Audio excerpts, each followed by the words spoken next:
پیش کر رہے ہیں، اللہ تعالیٰ ایک ایک ساعت اور ایک ایک لمحہ قبول فرمائے۔ حضور علیہ السلام کا ذکر اہل ایمان کے لیے تسکین کا سبب ہے۔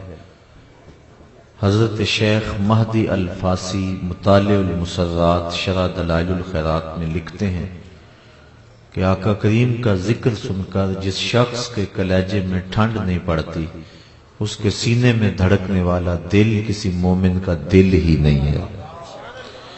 یہ ہو ہی نہیں سکتا کہ حضور کا ذکر ہو اور تسکین نہ پہنچے۔ لوگ ہمیں پوچھتے ہیں کہ یہ میلاد کر رہے ہو، کہاں لکھا ہوا ہے؟ لکھے ہوئے کی کمی نہیں، ہمارے علماء دلائل کے انبار لگا دیتے ہیں، لیکن میں کہا کرتا ہوں کیا ذکر محبوب کے لیے بھی کسی دلیل کی ضرورت ہوتی ہے؟ کبھی ایسا ہوا ہے کہ بات پھولوں کی چھڑی ہو اور بلبل کہے لکھا کہاں ہے؟ کبھی سنا ہے کہ بات شمع کی چل رہی ہو اور پروانہ دلیلیں ڈھونڈ رہا ہو؟ اور یہ بھی کبھی نہیں ہوا کہ بات سرکار مدینہ کی ہو رہی ہو اور امتی کو کسی دلیل کی ضرورت ہو۔ محب کے لیے اس سے بڑا سرمایہ ہی کوئی نہیں کہ کوئی اس کے محبوب کا تذکرہ چھیڑ دے۔ اعد ذکر نعمان لنا فإن ذکرہ هو المسک ما کررتہ یتزوع۔ امام شافعی کہتے ہیں میرے محبوب کی باتیں چھیڑو، میرے ممدوح کا تذکرہ کرو، میرے محبوب کی باتیں ایسی کستوری ہے تم جو اسے چھیڑتے جاؤ گے خوشبو پھیلتی چلی جائے۔ تو یہ ذکر ایسا ہے، کوئی میں نئی بات آپ کو نہیں سنانے لگا، اور آپ سے مجھ سے قبل جو بھی آپ نے سنا کوئی بھی نئی بات نہیں تھی، آپ سنتے آئے ہیں، لیکن یہ چاشنی ہے ذکر رسول کی کہ ہر بار لطف نیا ہوتا ہے، کیفیت نہیں ہوتی ہے، اور یہ حضور کے ذکر کا نور ہے جو آپ کو سر شام سے اس وقت تک نصیب ہو رہا ہے۔ اور حضور کے آنے پر مسرتوں کا اظہار کرنا یہ ہمارے اوپر بہت ضروری ہے، کیونکہ اللہ نے اپنے محبوب کی صورت میں ہمارے اوپر بڑا کرم کیا۔ شیخ کہتے ہیں الانبیاء کلہم الی امم عطیۃ ونبینا لنا ہدیۃ والعطیۃ للمحتاجین والہدیۃ للمحبوبین۔ کہا سارے نبی امتوں کی طرف اللہ کا عطیہ ہے، ہمارے نبی ہمارے لیے اللہ کا ہدیہ ہے۔ پھر وہ کہتے ہیں کہ جو عطیے ہیں وہ محتاجوں کو دیے جاتے ہیں اور ہدیے محبوبوں کو دیے جاتے ہیں۔ تو گویا اس نے حضور کی صورت میں ہمارے اوپر کرم فرمایا۔ اللہ تعالیٰ نے قرآن مجید میں فرمایا نا لقد من اللہ علی المؤمنین اذ بعث فیہم رسولا۔ یہاں ہمارے خطبہ جوش خطابت میں کیا جانتے ہیں کہ اللہ نے احسان کیوں جتلایا؟ اس لیے کہ اس نے اپنا محبوب دے دیا۔ میں کہتا ہوں محبوب نہیں دیا اس نے، رسول کا لفظ ہے یہاں۔ جو حضور کی محبوبیت ہے وہ عطا تو ہوئی لوگوں کو، حضور کی شان محبوبیت کے ساتھ جلوہ گر ہوئے، لیکن حضور کا سارا حسن لوگوں کی نظروں سے چھپا کے رکھا ہے۔ حضرت شاہ ولی اللہ محدث دہلوی علیہ رحمہ حضرت شاہ عبد الرحیم محدث دہلوی سے روایت کرتے ہیں کہ میرے باپ نے خواب میں حضور کی زیارت کی، اور جس نے حضور کو خواب میں دیکھا اس نے حضور کو ہی دیکھا۔ ابن ماجہ میں 6 طرق سے روایت مروی ہے۔ اور پھر جس نے حضور کو دیکھا حضور قصد اور مرضی سے اس کے خواب میں آئے۔ اور تیسری بات کہ جو حضور نے خواب میں عطا کیا وہ محض گمان اور خیال نہیں، حقیقت ہے۔ اور چوتھی بات امام بخاری نے روایت نقل کی ہے من رآنی فی المنام فسیرانی فی الیقظہ، فرمایا جس نے مجھے خواب میں دیکھا ان قریب جاگتے بھی دیکھ لے گا۔ شارحین لکھتے ہیں کبھی ایسا ہوتا ہے کہ بندے میں وقت جاگے ہوتے ہیں خواب میں، لیکن بیداری میں وہ مقدر نہیں اپنے خفتہ بیدار پاتا، تو یہ کیا ہوا کہ وہ جاگتے بھی دیکھ لے گا؟ تو علماء کہتے ہیں، شارحین کہتے ہیں حدیث اپنی جگہ پہ درست ہے، ساری زندگی نہ بھی دیکھ سکا، نزا کے وقت رخ محبوب سامنے ہوگا۔ اور ظہوری صاحب لکھتے ہیں کہ سوکھا نکلے سا ظہوری جے ویخ لواں مکھ تیرا۔ اگر اس وقت حضور نظر آ گئے، حضور کا دیدار ہو گیا تو چاہیے بھی کیا؟ تو یہ 4 چیزیں ذہن میں رکھے، جس نے حضور کو دیکھا اس نے حضور کو ہی دیکھا۔ فإن الشیطان لا یتمثل بہ، اور دوسرا قصد سے آئے، تیسرا جو عطا کیا وہ حقیقت میں، اور چوتھی بات کہ جس کو خواب میں زیارت کا شرف بخشا اس کو عالم بیداری میں بھی بخشے گا۔ اور شیخ عبدالعزیز دباغ مصری البریز میں لکھتے ہیں کہ جس کو حضور نے بیداری میں دیدار دے دیا 2999 درجے ولایت کے فوراً طے ہو جاتے ہیں۔ یہ حضور کے بیداری میں دیدار دینے کی برکتیں ہیں جو بندے کو فوراً نصیب ہوتی ہیں۔ اللہ اکبر۔ تو شاہ عبد الرحیم محدث دہلوی فرماتے ہیں میں نے حضور کو خواب میں دیکھا اور عرض کی حضور کہ فرمان ہے آپ کا ہی انا املہ و اخی یوسف اصبہ، میں نمکین حسن والا ہوں اور میرا بھائی یوسف میٹھے حسن والا تھا۔ وہاں تو زنانے مصر نے انگلیاں کاٹ لیں اور یہاں ایسا کوئی واقعہ نہیں پیش آیا، تو اس کی کیا وجہ ہے؟ تو حضور نے جو جواب دیا میں وہ آپ کے سامنے رکھ رہا ہوں۔ در سمین کے اندر شاہ صاحب نے اس کو بیان کیا، اب تو اس کا ترجمہ بھی مارکیٹ میں دستیاب ہے۔ کہا جمالی مستور عن اعین الناس غیرۃ من اللہ، اے عبد الرحیم اللہ نے غیرت کی وجہ سے میرے حسن کو لوگوں کی نظروں سے چھپا کے رکھا ہے۔ کوئی محب نہیں چاہتا کہ میرا محبوب کوئی دیکھے۔ وہ قتیل شفائی لکھتا ہے اس حد تلک بڑھ گئی ہے بے اعتمادی کہ تجھ کو تجھ سے بھی چھپانا چاہتا ہوں۔ وہ کہتا ہے میرا تو جی نہیں چاہتا کہ تو خود بھی دیکھے، تو آئینہ بھی دیکھے۔ اس حد تلک بڑھ گئی ہے بے اعتمادی کہ تجھ کو تجھ سے بھی چھپانا چاہتا ہوں۔ تو کہا کوئی محب نہیں چاہتا کہ میرا محبوب کوئی دیکھے، تو کہا اس نے بھی یہ نہیں چاہا کہ میرا محبوب کوئی دیکھے۔ جمالی مستور عن اعین الناس غیرۃ من اللہ، اس نے اپنی غیرت کی وجہ سے میرے حسن و جمال پہ پردے ڈالے، اور 70,000 پردے بشریت کے صوفیہ فرماتے ہیں حضور کے جمال پہ تھے، لیکن اس کے باوجود بھی نہیں دیکھا جاتا۔ صرف آپ دیکھیں کہ 25 کے قریب سے ابھی ہیں جو حضور کا حلیہ بیان کرتے ہیں، 25-30 لگا لیں، اس سے زیادہ ان کی تعداد نہیں ہے، جبکہ صحابی ہوتا ہی وہ ہے جس نے حضور کے رخ نور کو دیکھا۔ لیکن وہ ایک دوسرے سے پوچھتے تھے بتاؤ حضور کیسے تھے؟ تم نے نہیں دیکھا؟ کہا کب دیکھا ہے؟ دیکھ کر بھی نہیں دیکھا۔ اور جو حلیہ بیان کر سکتے تھے انہیں ناز ہوا کرتا تھا۔ حضرت ابو طفیل یہ صحابہ میں سب سے آخر میں فوت ہوئے 110 ہجری میں۔ ایک دن اونچے ٹیلے پہ کھڑے ہو گئے، حج کا موسم تھا، کہا لوگوں میرے قریب آؤ نا، اس وقت دنیا پہ کوئی نہیں ہے جس نے حضور کو دیکھا، یہ صرف میری آنکھیں ہیں جنہوں نے جمال والدہا کو دیکھا ہے۔ فخر ہے اس بات پہ۔ وہ ذوق نے کہا تھا نا ایک دن اپنے شاگردوں کو کہ آنے والی صدیاں تم پہ ناز کریں گی اے لوگو، تم نے ذوق کو دیکھا، ذوق سے باتیں کی ہیں۔ تو حضرت ابو طفیل کہتے ہیں کہ ان آنکھوں نے جمال جہاں آرا دیکھا ہے، آؤ مجھ سے پوچھو۔ لوگ قریب آئے، کہا صف لنا، بتائیں نا پھر حضور کیسے تھے؟ تو انہوں نے 3 لفظوں میں کہانی سنائی۔ کان رسول اللہ صلی اللہ علیہ وسلم ابیضا مقصدا ملیحا، کہا ایک تو گوری رنگت کے تھے، دوسرا درمیانی قد و قامت تھی، اور تیسرا نمکین حسن تھا۔ یہ 3 چیزیں حضرت ابو طفیل نے بیان فرمائی۔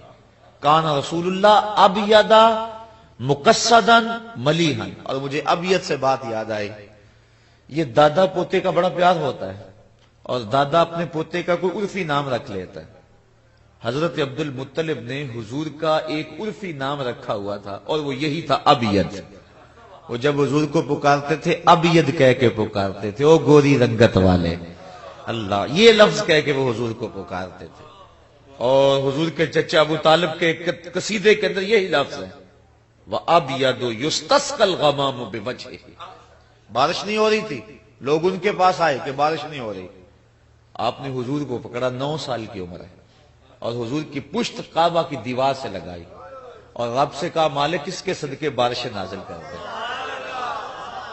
لوگ کہتے ہیں نبی کی بات کرنی ہے تو 40 سال کے بعد کی کہانی چھیڑو۔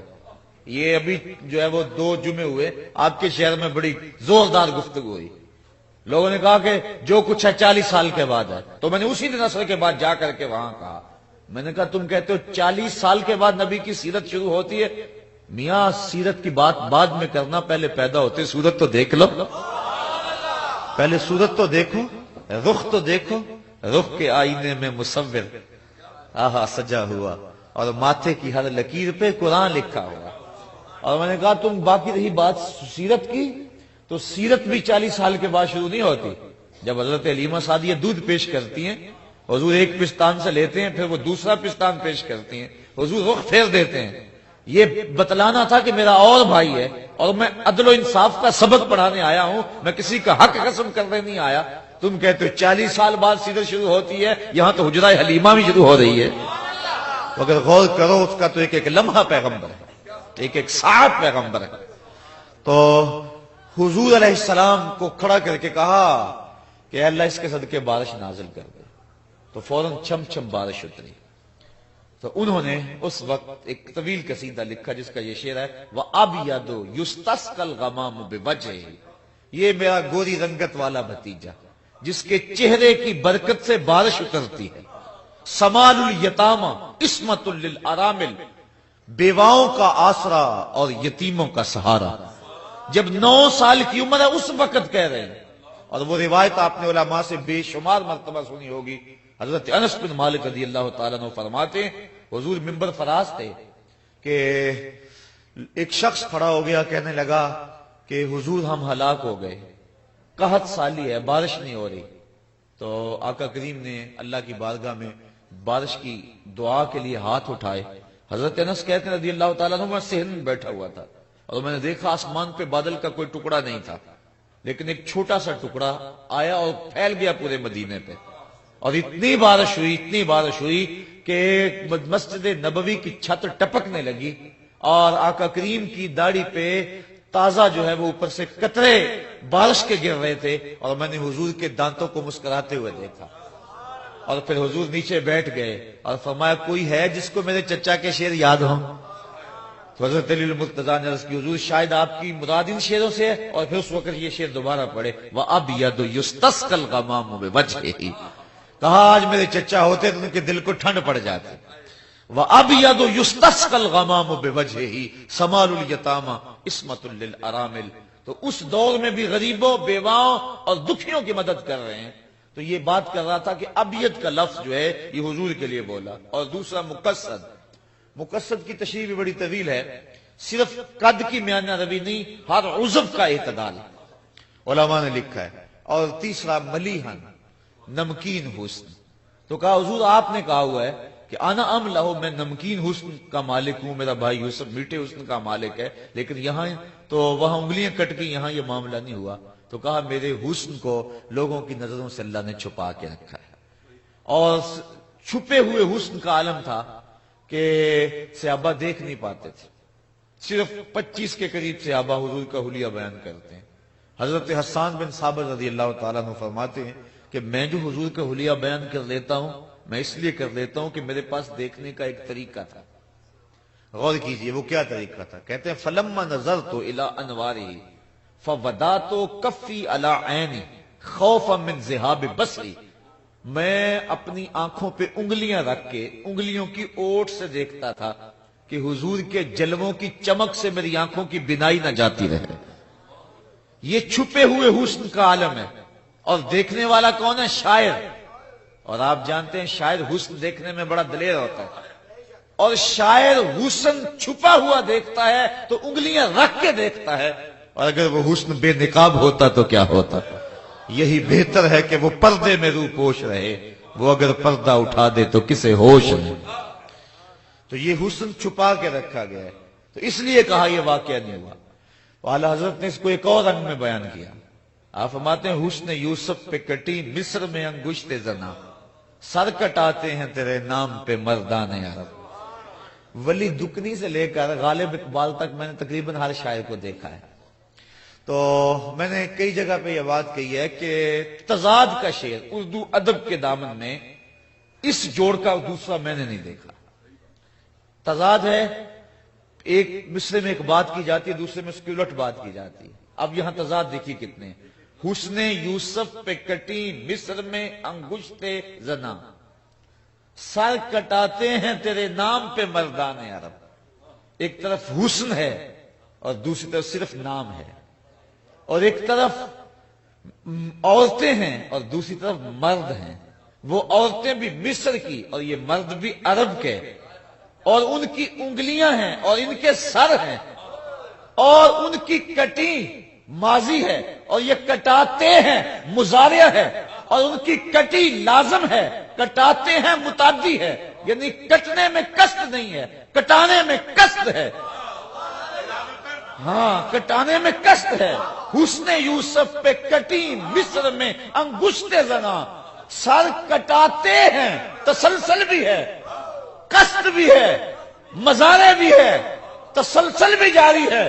عامر چیمہ سے لے کر علم الدین تک تسلسل باقی رہے گا. سر کٹاتے ہیں تیرے نام پہ مردان عرب. اور پھر لطف کی بات یہ ہے کہ انہوں نے ان کی انگلیاں کٹ گئیں لیکن ایمان پھر بھی نہ لائیں. یہاں سر بعد میں کٹائے, ایمان پہلے لائے. حسن یوسف پہ کٹی مصر میں انگشت زنا, سر کٹاتے ہیں تیرے نام پہ مردان عرب. سخن شاعری شہریار اپنی جگہ, نعت کہنے کو احمد رضا چاہیے. میرے امام نے حد کر دی. میں اعلی حضرت کے ذوق کی تازگی آ رہی ہے. ایک دن اعلی حضرت کا جی چاہا کہ میں حضور کی زلفوں کو رات کہہ دوں. شاعر کہا کرتے ہیں نا زلفوں کو رات. حافظ شیرازی کا ایک شعر ہے, بفروغ چہرہ زلفت رہے دل زند ہما شب, چہ دلاورست دزدے کے بشب چراغ دارت. وہ کہتا ہے کہ زلفوں کے اندھیرے میں اپنے رخ کا چراغ جلا کے لوگوں کے دل لوٹ رہا ہے. کتنا بہادر چور ہے, رات کو چراغ جلا کے لوٹ رہا ہے. چہ دلاورست دزدے کہ بشب چراغ دارت, کہ رات کے اندر چراغ جلا جلا کے لوٹ رہا ہے. کتنا بہادر چور ہے. تو شاعر کا مزاج ہے کہ محبوب کی زلفوں کو شب کہے اور چہرے کو دن کہے. میرے امام کا جی بھی چاہا کہ میں زلف پیمبر کو شب کہہ دوں, لیکن پھر حوصلہ نہ ہوا. پھر کہا چلو شب نہیں کہتا, لیلۃ القدر کہہ دیتا ہوں. اب دیکھیے اعلی حضرت کا ذوق. کہتے ہیں لیلۃ القدر میں مطلع الفجر حق, مانگ کی استقامت پہ لاکھوں سلام. کہا حضور علیہ السلام کی زلفوں میں مانگ ایسے تھی جس طرح لیلۃ القدر میں پو پھٹ رہی ہے. لیلۃ القدر میں مطلع الفجر حق. اور پھر یہاں قبلہ بیٹھے ہیں, میرے ذوق کو تازگی اور ولولے مل رہے ہیں. مطلع الفجر حق کہا. صبح بھی دو ہوتی ہے نا, ایک صادق اور ایک کاذب. کہا یہ صبح کاذب نہیں ہے بلکہ یہ صبح صادق ہے. اللہ لیلۃ القدر میں مطلع الفجر حق, مانگ کی استقامت پہ لاکھوں سلام. ایک اور دیکھیے اعلی حضرت کا اسلوب. اللہ اکبر. جب جبریل حضور کے پاؤں چوم رہے نا تو اعلی حضرت کا جی چاہا کہ میں کہوں جبریل سجدے کر رہے, لیکن شریعت قدغن لگاتی ہے نا یہاں. لیکن ذوق بھی تھا. صحابہ کا بھی ایک مرتبہ ذوق آیا نا, کہا نحن احق ان نسجد للنبی. حضور جی چاہتا ہے سجدہ کر, لیکن عشق روکتا ہے. اور اعلی حضرت بھی فرماتے ہیں جب وہ گنبد خضرا سامنے ہوتا ہے تو دل سجدے کو بے قرار ہو جاتا ہے. پھر کہتے ہیں روکیے سر کو روکیے. ہاں یہی امتحان ہے. تو یہ ایک تقاضا ہوتا ہے, بے تابی اور ٹپکتے ہیں سجدے پیشانیوں سے. اور اقبال بھی کہتا ہے کہ رشتہ آئین حق زنجیر پاس, پاس فرمانے جناب مصطفیٰ, ورنہ گردے تربتش گردید میں سجدہ برخاک او پاشید میں. اے فاطمہ جو کام تو نے کر کے دکھایا, میرا جی چاہتا تیری قبر کا طواف کرو. نبی کے گھر کی ہے عظمت, نبی سے سنتے ہیں. علی کے گھر کی ہے عزت, علی سے سنتے ہیں. وہ جس نے معزز کیا گھرانے کو, حسین پال کے جس نے دیا زمانے کو. کہ سجدہ برخاک او پاشید میں, اس ذوق اس وجدان کی کیفیت میں جب آپ آئے. لیکن شریعت کے احکام بھی تو ملحوظ تھے, تو اعلی حضرت کے ذوق نے پھر یاوری کی. یہ تو نہیں کہا کہ جبریل نے سجدہ کیا. اعلی حضرت فرماتے ہیں تاج روح القدس کے موتی جسے سجدہ کریں, تاج روح القدس کے موتی جسے سجدہ کریں. یعنی جبریل نے سجدہ نہیں کیا, بلکہ جبریل نے جو تاج پہنا ہوا تھا اس پہ جو موتیوں کی لڑیاں تھیں وہ سجدہ کر رہی ہیں. تو جب موتی سجدہ کر رہے ہیں تو تاج بھی تو کر ہی رہا ہے, جب تاج کر رہے ہیں تو سر بھی تو کر ہی رہا ہے. لیکن یہاں سر کے سجدے کو نہیں کہا, ذوق بھی پورا کر لیا اور شریعت کی تلوار سے بھی بچ گئے. یہ ہے نعت خوانی. نعت کہنے کو احمد رضا چاہیے، تاج روح القدس کے موتی جسے سجدہ کریں، رکھتی ہیں کتنا وقار اللہ اکبر ایڑیاں. یہ محبوب علیہ السلام کی عظمتیں ہیں، یہ حضور کی رفعتیں ہیں. بات بہرحال بڑھتی چلی جائے گی. میں نے جو آیت آپ کے سامنے پڑھی، نعت کے دو اسلوب ہیں. یہ ہمارے دور کی ایک سہولت، یہ جو نعت خوانی کی طرف ہم لوگ آئے ہیں اور محافل نعت کا ایک مروجہ انداز پیدا ہوا ہے، تو اس کی ایک خاص وجہ ہے. چونکہ ممبر و محراب پر جب علماء نے اپنے مسلک پہ گفتگو کی تو کچھ لوگوں کو یہ بات کڑوی لگی. انہوں نے کہا کہ ہم اس انداز کے ساتھ مدح کا پہلو ہی سنیں اور رسول کے جو شاتمان ہیں ان کی جو مذمت ہے وہ نہیں ہم سن سکتے. اور یہ اس انداز کے ساتھ جو ہے وہ ایک ترتیب جو ہے وہ بنی اور کہا کہ نہیں، اس میں اختلاف نہیں ہوتا ہے. جبکہ حضرت حسان بن ثابت رضی اللہ تعالی عنہ کی جتنی بھی شاعری ہے آپ پڑھیں، اس میں جو حضور کی مدح و ستائش ہے ڈائریکٹ وہ کم ہے اور دشمنان رسول کی مذمت زیادہ ہے. میں ایک مثال دینا چاہ رہا ہوں. نماز کے اندر 2 سجدے ہیں اور رکوع 1 ہے. صاحب نور الانوار ملا جیون علیہ رحمہ فرماتے ہیں کہ الامر لا تقتضی تکرار ولا یحتمل، جو امر ہے وہ تکرار کا تقاضا نہیں کرتا اور نہ اس کے اندر اس کا احتمال موجود ہے. میں ایک بات آپ کو کہوں تو ایک مرتبہ آپ کر دیں بات پوری ہو جائے گی. لیکن ورکعوا واسجدوا، رکوع کرو اور سجدہ کرو. رکوع ہم 1 کرتے ہیں، سجدے ہم 2 کرتے ہیں. امر ایک جیسا ہے. امر تو تکرار نہیں چاہتا تو سجدے 2 کیوں کرتے ہیں؟ یا تو پھر رکوع بھی 2 کریں یا سجدہ بھی 1 کریں. امر ایک جیسا ہے لیکن سجدے ہم 2 کرتے ہیں، رکوع ہم 1 کرتے ہیں. تو اس کی کیا وجہ ہے؟ تو اس کی وجہ انہوں نے بیان فرمائی. فرماتے ہیں وجہ یہ ہے کہ جب فرشتوں کو امر سجدہ ہوا تو 1 سجدے کا حکم تھا. چونکہ امر سے تکرار لازم نہیں آتا، 1 تکرار کا تقاضا نہیں امر کا. لیکن فرشتوں نے جب گردن جھکائی، سجدہ کیا، اس کے بعد جب سر اٹھایا تو دیکھا 1 اکڑا ہوا ہے. تو پہلا سجدہ انہوں نے امتثال امر کے لیے کیا، پہلا سجدہ رب کو منانے کے لیے کیا اور دوسرا سجدہ نبی کے دشمن کو جلانے کے لیے کر دیا. تو پہلا سجدہ بھی عبادت قرار پایا، دوسرا سجدہ بھی عبادت قرار پایا. اللہ اکبر.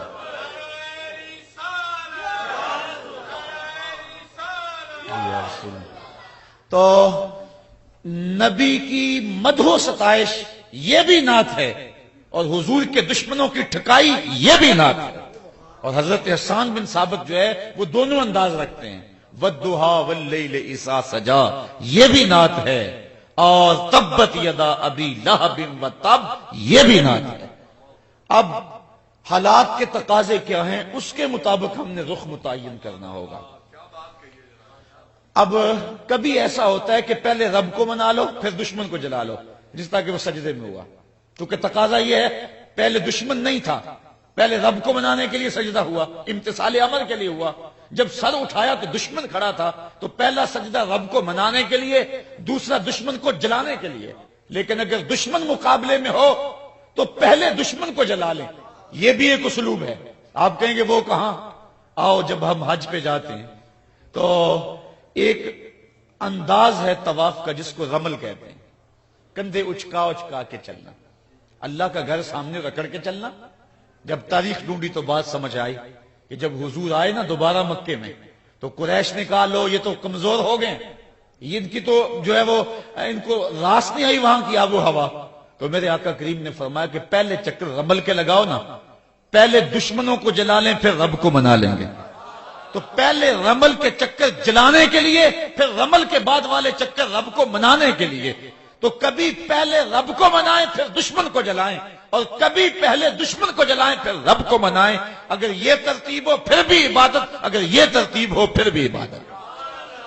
اس وقت جو حالات ہیں دنیا کے معروضی حالات بنے ہوئے ہیں، اس وقت ہمیں کس چیز کی ضرورت ہے یہ مجھے اور آپ کو دیکھنا ہوگا. ہمارے اندر بھی شاتمان رسول موجود ہیں اور دنیا کے اوپر حضور کی توہین اور حضور کی گستاخی کرنے والے بڑی تیزی کے ساتھ پنپ رہے ہیں، اور 6 صدیوں سے یہ جو تحریک جاری ہے اب پورے عروج پہ ہے، اور یہ کوشش کی جا رہی ہے کہ کسی طرح جو ہے وہ مسلمانوں کے دل سے عظمت رسول کے چراغ کو بجھایا جائے۔ لیکن یہ بات ذہن میں رکھیں، پہلی بات یہ ہے کہ حضور کے سر پہ وارفانہ لکا ذکرک کا جو تاج خدا نے رکھا ہے کوئی اسے چھین نہیں سکتا۔ چاند کی طرف منہ کر کے تھوکنے سے اس کی نوری کرنوں کو میلا نہیں کیا جا سکتا، یہ تھوکنے والے کا اپنا منہ گندا ہوگا۔ اور دوسری بات، اگر یہ مغرب کے لوگ اپنے مذہب کی کتابیں ہی پڑھ لیتے تو کبھی یہ جسارت نہ کرتے۔ انجیل برنباس کے اندر آج بھی لفظ موجود ہیں، حضرت عیسیٰ علیہ السلام اپنی قوم کو جب کہہ رہے ہیں لوگوں میں جا رہا ہوں، میرے بعد وہی آئے گا، چلو نام بھی بتا دیتا ہوں، اس کا نام احمد ہوگا۔ ایک حواری اٹھ کے کہتا ہے حضرت جس کے قصیدے آپ پڑھ رہے ہیں کیا وہ آپ سے بھی افضل ہوگا؟ ہر امتی کا مزاج ہوتا ہے کہ میرے نبی سے افضل کون ہے، یہ ہر مرید نہیں سوچتا کہ میرے پیر سے افضل کون ہو سکتا ہے، حقیقت ہو یا نہ ہو انداز نظر یہی ہے۔ تو ہر امتی سوچتا ہے میرے نبی سے افضل کون، تو جب اپنے نبی کی زبان سے کسی کے قصیدے سنے تو کہا حضرت وہ آپ سے بھی افضل ہوگا؟ تو حضرت عیسیٰ علیہ السلام کا جواب سنیے، ٹھنڈ پڑ جائے گی۔ حضرت عیسیٰ علیہ السلام نے کہا افضل ہونے کی بات پوچھتے ہو، وہ تو اتنی عظمتوں کا حامل ہے، اگر اس کے نالین کے تسمے کھولنے کی سعادت ابن مریم کو مل جائے تو یہ بھی مقدر کی بات ہے، وہ اتنا اونچا اور رفیع المرتبت ہوگا۔ اللہ اکبر۔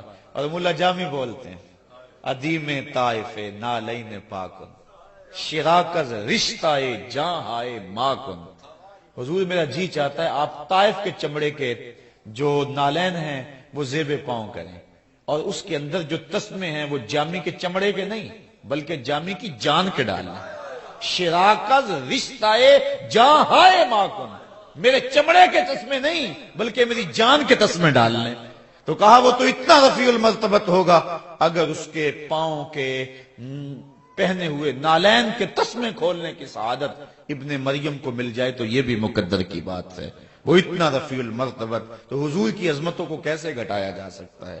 اب حضور علیہ السلام کی ناموس ہمیں بلا رہی ہے، اور ہم نے اپنے انداز کے اندر اور اپنی زندگی کے جو ہے وہ چال چلن کے اندر حضور علیہ السلام کی آبرو کے ساتھ عہد و پیمان کرنا ہے، اور اپنی زندگی کے ایک ایک لمحے کو حضور کی ناموس پہ وارنے کا عزم کرنا ہے۔ تو ہم نے کس انداز کے ساتھ آگے بڑھنا ہے؟